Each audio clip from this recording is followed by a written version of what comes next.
sa aking mga succulent lover. Ayan, dinala ko dito yung baby na Purple Delight na naka-hanging pot. Tapos, ayan yung update ng ating Mendoza. Ang ating Aronpi. So beautiful Aronpi. Mendoza. Matitibay sa ulan. Yan. Tapos another Mendoza. Sedum Adolphi. Hello, Sedum Adolphi. So, 1 week kami hindi nagkita. 1 week, hello. Pero pagdating ko, ayan. Tingingik. May bali-bali, okay lang. Tapos, mayroon akong, dito.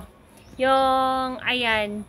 Ang tawag, propagation ng Aronpi. Bago ako umalis, nagpropagate ako. Tinusok ko lang dyan. At after 1 week, ayan na yung mukha. Buhay na buhay. Ayan. So, mamaya, diligan ko na sila. Tapos, itong Purple Delight dito, ayan, nag-umpisa na siyang ma-stress. Super compact na ng leaves. Super Balm. Tapos, Ghost Plant. Gumaganda sila dahil yung init nandito na, as in, parang 10 hours yung init. Tapos, ayan, napakaganda na. Ayan ang ating Stinky. This one, dalhin ko sana yung ko doon sa kabila. Yung ito, Murasaki. Kaso lang, si Murasaki, pag dalhin ko dito, baka, matumba, walang magbantay. So, pa-stable ko muna siya doon bago ko ilagay dito. Ayan. Ito na lang ang naiwan ko actually na nakalimutan ko yung name. Pero hindi po yan Aronpi. Iba po yung name yan. Tapos, ito, yung pinugutan ko, bago ako umalis, pinugutan ko to. Dito sa ibabaw, ayan, may baby na.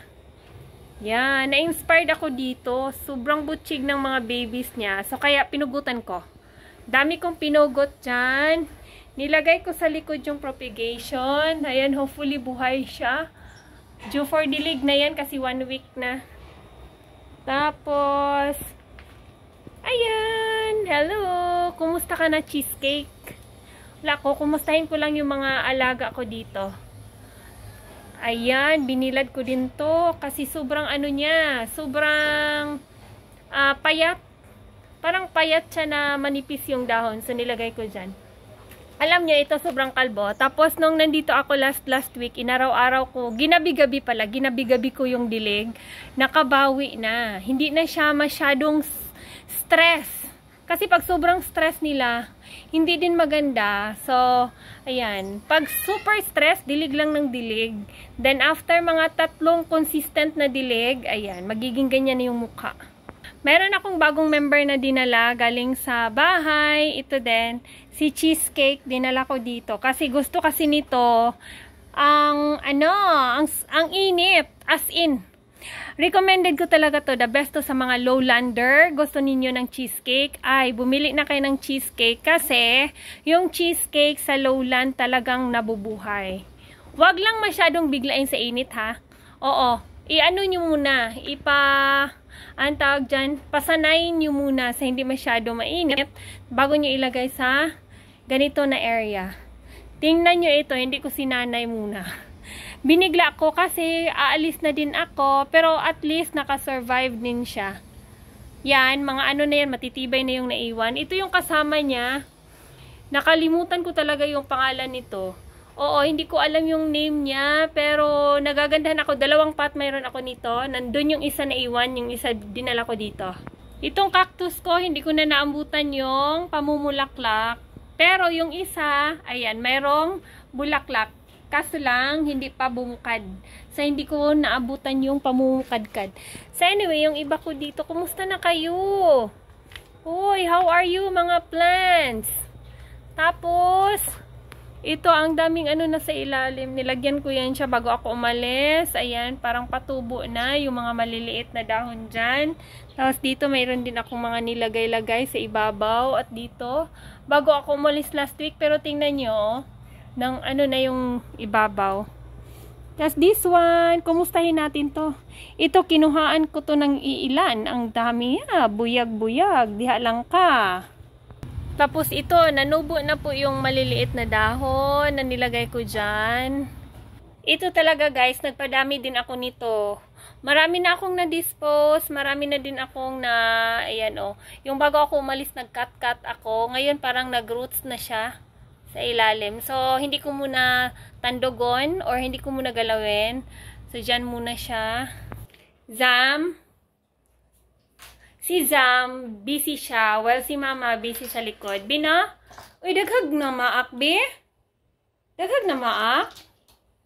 Tapos itong zebra ko guys, akala ko hindi na siya mabubuhay sa akin. Hinayaan ko na lang sa area na hindi siya masyadong naiinitan. Ayan. Nung nilagay ko siya sa hindi masyadong naiinitan, ang daming babies nagsilabasan sa likod. Look. Oh. So hayaan ko na lang dito. Tapos ito, ayan. Namatay yung mga ano nito. Binunot ko dun sa clay pot. Tapos tinusok ko lang dyan. Ayan, nabuhay. Yung ginagawa ko dito, hindi lang po nagsusucculents, kundi nag-ibot. Ito yung mga variegated ko na ganito. Ay, samukan ko. Ayaw ko. Kaya binubunot ko, tinatapon ko na lang dyan. Tapos tingnan nyo yung sili ko guys. Alam nyo, yung sili na yan, as in, super daming bunga. Tingnan nyo. Yung nandito yung friend ko, kuha ng sili. Sabi ko, kuha ka dyan. Tapos pag ako naman, nagsawsawan ako, open ka lang yung door. Kuha lang ako ng sili dyan kasi malapit sa door. So, ayan. Ang labong nito sa super, super. Umabot na sa ceiling. Tingnan nyo, ayan, ayan. Ayan, umabot na dyan sa ceiling. Yan. Tapos, ayan yung ginawa ko last week. Namatay na yung mga sambong. Sambong, ang dami kong pinutol na sambong dito. Yan. Yung malunggay, mahiwagang malunggay, mamaya ka. Ito nung last, parang dehydrated. Pero ngayon, naulan-ulanan ata to. Kaya nagkakaganyan yung mukha. Fresh na fresh. Kaso, hindi siya masyadong stress. Nag-umpisa lang ako nito guys sa isang stem. One lang. 50 pesos nabili ko dun sa may SM. Tapos, pinabili kasi niya ako. Tapos, alam nyo, after more than 1 year, almost 2 years na ata to. More than 1 year. Ayan, ang dami na. Ang dami ko nang napropagate. As in, si Kalancho daw to kapamilya ng Thailand. Sa Thailand, hindi lang ako sure ha kung totoo yung sinabi sa akin. Yun ang ma-remember ko. Oo, tapos, pugot lang ako ng pugot. Kagaya nito, pinugutan ko. Marami na agad siyang binigay. Ayan. Tapos, mayroon pa ako nito dun sa harap. Tapos sa bahay, nabigyan ko na si mother nito. As in, marami na akong nabigyan nito. Tapos, ayan, marami. The more you give, the more you give. Pastilan ng English. Di na ako mag-English. Pastilan na lang dyan. Tapos, this one, guys, gikaunig mga snail. Oo. Tapos, nung kinain siya ng snail, nahulog-hulog yung iba, tapos nabanggaan, iwan ko pagdating ko dito, nahulog na, ganyan, nahinayaan ko na lang dito sa gilid, tapos tinusok-tusok ko lang yung iba. Hopefully, kakapal yan. At pag once kumapal yan, papakita ko sa inyo. Siguro aabot pa tayo ng mga 3 months or 4 months bago natin makita yung talagang buong difference niyan. Dito din. Tapos anyway, mamaya si cheesecake, gukupitin ko yung mga flowers. Hindi ko na hinintay kasi na siya mamukadkad.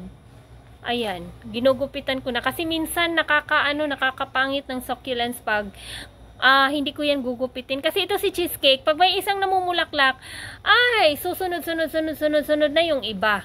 O kaya ayan, ang ganda. Tapos guys, yan lang muna yung update ko for today. Next time na naman.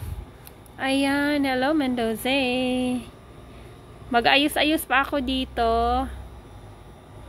Yan, yung aking madiba. So, thank you so much for watching. See you in my next video. Bye!